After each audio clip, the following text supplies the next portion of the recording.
Well, but did you say you got shaken down and you were wearing a wire at that time? Yeah.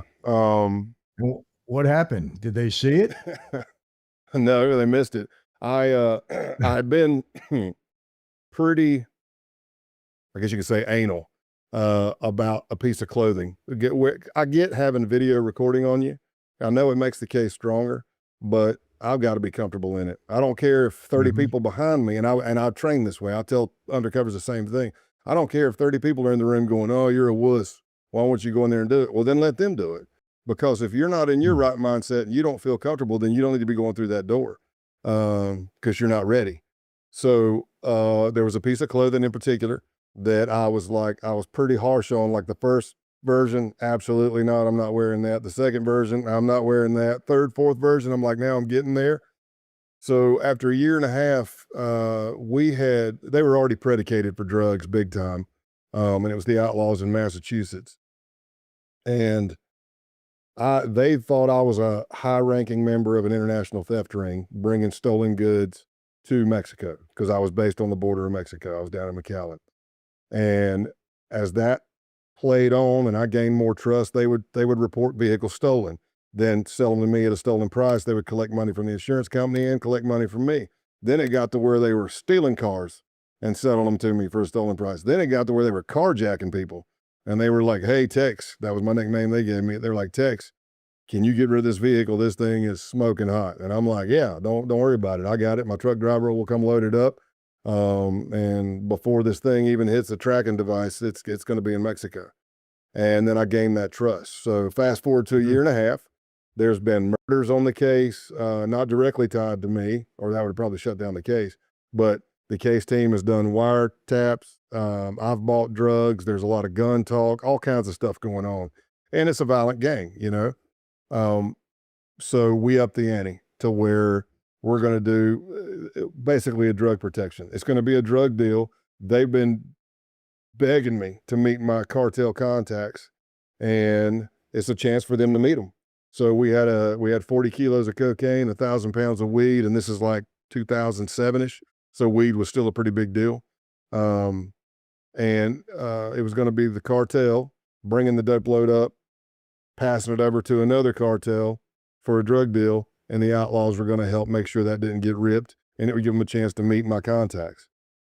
So Wow. the night before the deal, um, I go to the clubhouse because Joe Doggs told me to. He's the president. He's like, "Hey, Tex, come over to the clubhouse." I'm like, "All right, cool."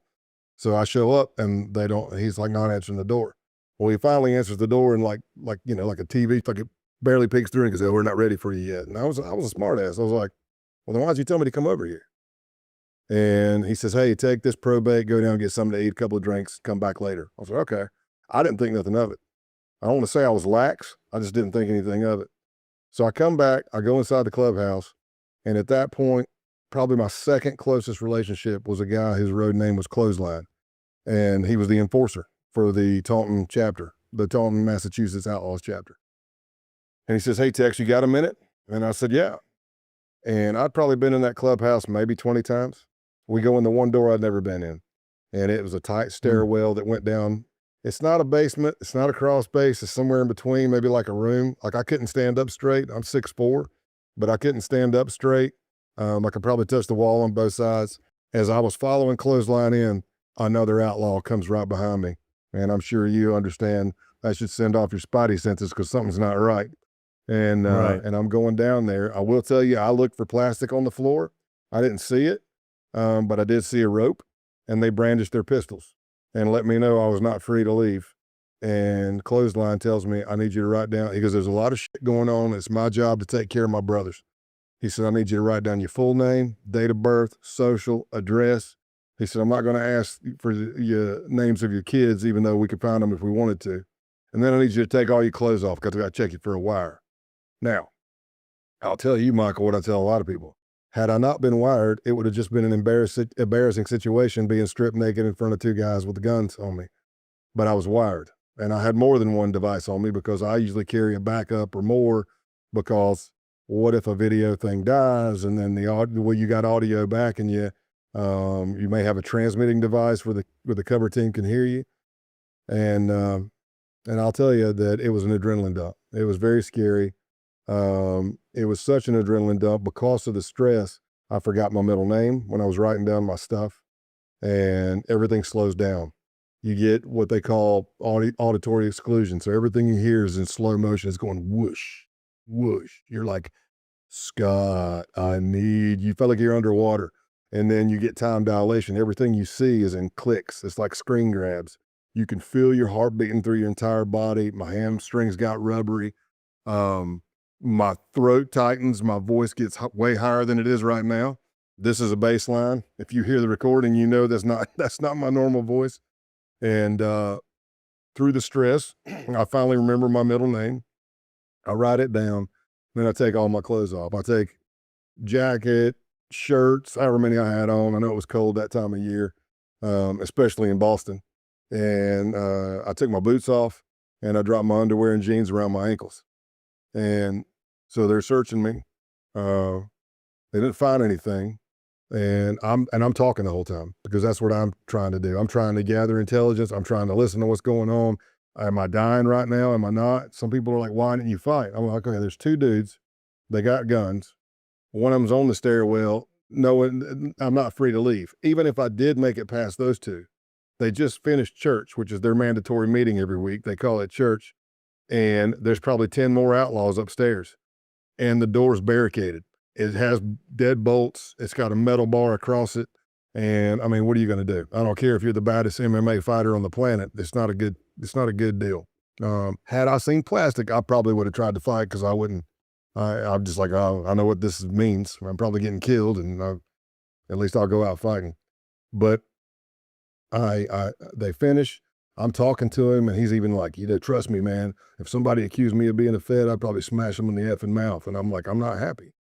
And I'm telling him, I'm like, bro, he goes, there's a lot of people concerned. I said, yeah, I get it. I said, but nobody has to do anything. You guys asked to do that. If nobody wants to do shit, they ain't got to do shit, period. Because they're talking like, hey, we're concerned because it's risk. Well, yeah, it's risk because it's illegal. But you're talking about worrying about going to jail. All I did was state the truth. If I was really working with the cartel, I'm like, if I screw this up, it's worse than jail. I don't know if you know how it works on the border, but let me explain it to you. Not only will they torture me, they'll torture my entire family, my animals, everything. So I finish naked. He finishes checking me. So I'm pulling my jeans back up. I don't know if I got my boots back on, but then he grabs a piece of clothing and he says, hey, I'm not going to find anything in here I don't want to, right? Like some naked pictures of my old lady. And he kind of laughs because I told you we were tight. Right. But my laugh is not a laugh. I'm like, my laugh is more like a, I hope not, because I'm freaking out. Now I'm on another adrenaline dump. I came up from the first one. Now I'm on another one. And he grabs a piece of clothing that has a recording device in it and he starts going through it and he starts kneading it with his fingers.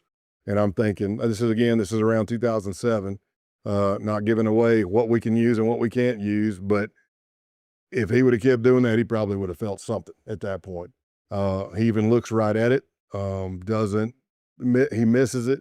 And while he's doing that, I'm still freaking out. Don't even know I do it. But after playing the video countless times, teaching stuff, you can hear me watching him and I give an audible sigh. I literally go, because I'm just watching it going, what the hell am I going to do?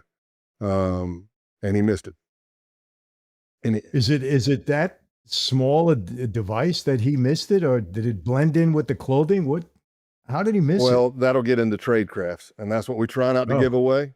But TV shows stuff that people think we can do stuff we can't. But I mean, just look at like a thumb drive. Hell, in 2007, it was probably still a floppy disk, right?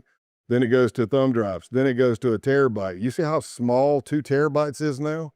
Yeah. So let's just say if he would have kept squeezing, he probably would have felt it. Wow.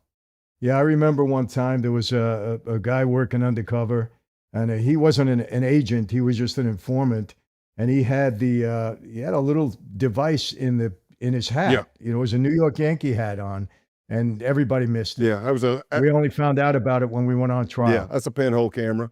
And see that happens too. So how many years have biker gangs or mafia or whatever been infiltrated by law enforcement and sources, and it goes to trial, and then those techniques come out in trial. So we Yeah. try not to throw that out there because, again, that's tradecraft, but it still sucks. You know? Well, you know, Scott, somebody, you know, when I was in the life, you know, guys were saying, hey, if you don't trust somebody, you know, take them on a hit with you. Tell them you got to murder somebody.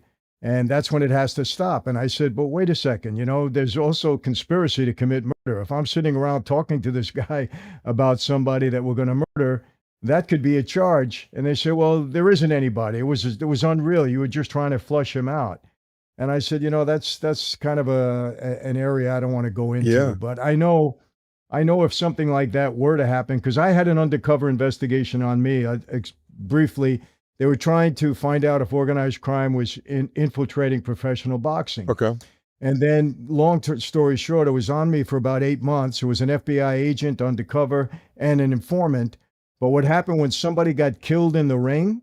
They had to stop the investigation because they said, God forbid something like that would happen, we would get in trouble for it. So I guess things like that could kill the whole investigation, correct? Yeah. I mean, for the FBI, I'll say yes. I mean, like, I don't know about like CIA overseas stuff, I Spy stuff. But yeah, that's a game changer. Because again, I took an oath to uphold the entire Constitution, not just one amendment, the entire Constitution, to serve and protect. And my correct title is peace officer. So if I'm out here allowing deaths to happen, well, just imagine that 40 kilos, that was 40 kilos of real cocaine. Can you imagine if that walked, like if somebody ripped it or the Outlaws ripped it, can you imagine if 40 kilos of cocaine hit the streets at 96+% purity and it was the FBI's fault and somebody died or somebody got killed over it? That's on me. That's on the team. I have a question for all my friends and followers. Have you tried my wine yet? You know, in the last 2 years, we've made tremendous progress with Franzese wine, and it's really all thanks to your support, and obviously because people are finding out we have a great wine at a great price. In 2025, we aim to become a national brand, and I want all of you to be a part of it. Every bottle you buy, every story you share builds more than a brand. It fuels a movement. The story of our wine is one of people having second chances and of lives being transformed. That's the truth. So go to my website, franzesewine.com, and get your bottle today. Salud, my friends.